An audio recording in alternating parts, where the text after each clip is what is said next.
हाय मित्रांनो, कशा आहेत तुम्ही? बरे आहेत ना? मी आज बनवणार आहे चिकन पकोडे। या तुम्हाला दाखवते काय काय लागते। हा घेतलाय मी चिकन घेतलाय आणि इकडे घेतलाय हा मीठ घेतलाय, ही मिरची पावडर घेतले, हल्दी घेतले, चिकन मसाला, अद्रक लसूण पेस्ट आणि एक अंडा लागेल आणि कलर खायचा कलर आहे आणि हा मक्याचा पीठ म्हणजे कॉर्नफ्लॉवर आणि मैदा। बस एवढं साहित्य लागेल त्याला बनवायला। चला पहिला टाकू अद्रक लसूण पेस्ट,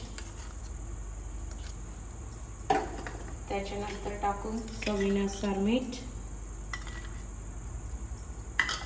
त्याच्यानंतर आपली मिरची पावडर म्हणजे मसाला आणि थोडीशी हल्दी आणि हा चिकन मसाला आणि हा थोडासा खायचा कलर टाकूया। बस आणि त्याच्यावर एक अंडा फोडून टाकूया।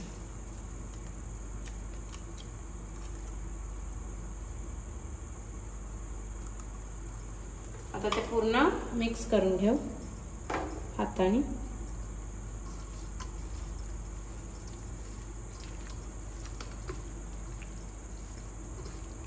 आता आपला पूर्ण मसाला लावून झालाय चिकनला। आता आपण मैदा टाकू त्याला लागल तसा आणि हा मक्याचा पीठ टाकू, कॉर्नफ्लॉवर लागल तसा आपण यूज करू शकतो आणि पूर्ण मिक्स करून घेऊ। हा बघा आपला पूर्ण मसाला लावून झालाय। आता याला आपण 15 मिनिटं असंच झाकून ठेवू, त्याच्यानंतर भेटू। चला आपली 15 मिनिटं झाले त्याला। आता आपण त्याला खाली या करून आपण फ्राय करायला सुरुवात करू। चल गॅस पेटवू, त्याच्यावरती तेल ठेवू। आता तेल गरम होईपर्यंत आपण वाट बघू। चला आपला तेल गरम झालाय। आता आपण एक एक सोडू त्याच्यात।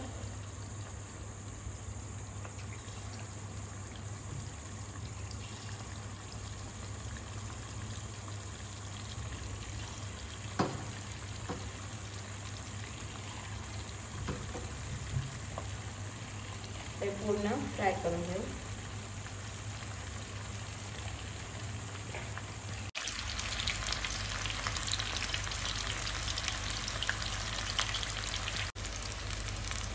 चला आपले झालेत फ्राय। आता आपण काढून घेऊया आणि गॅस बंद करू।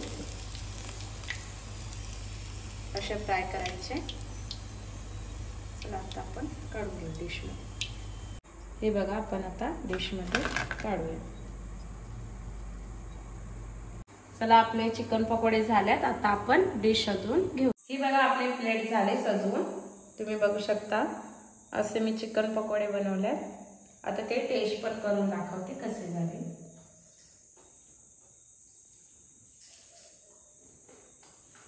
मस्त शिजले आतमध्ये पण आणि एकदम क्रिस्पी झाल्या। मी एकटीच नाही खाणार, माझा नवरा पण खाणार आहे, नाहीतर तुम्ही सांगतील काय एकटीच खाते करून। मस्त झालं। तुम्हाला पण असे आवडले असेल रेसिपी तुम्ही पण करून बघा आणि माझी रेसिपी आवडली असेल तर लाईक करा, शेअर करा, सबस्क्राइब करा आणि फॉलो करायला विसरू नका। Bye bye.